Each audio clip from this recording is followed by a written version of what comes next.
How to edit a TikTok after posting. In this short video, I'm going to show you how you can edit a TikTok after posting. But before I do, please don't forget to like the video and subscribe to my channel. Okay, straight into it. So, there isn't actually any way of editing a video on TikTok once you've posted it. However, if you've posted a video that you're not happy with and want to edit it, there is a way to do this, and I'm going to show you how.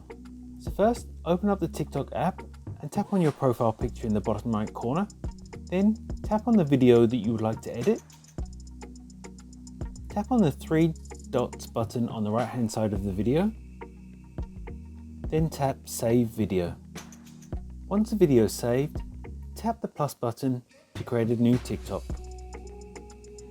Tap the upload to the right of the record and then go and select the video that you've just downloaded.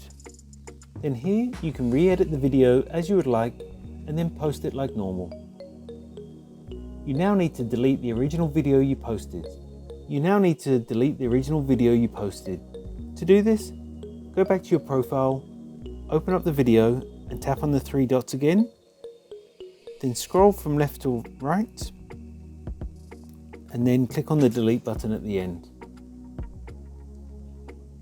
Then tap delete again to confirm. And that's all it takes to edit a TikTok video after posting. If you found this video helpful, I'd love it if you liked the video, subscribe to my channel, and let me know in the comments if this worked for you. Thanks for watching.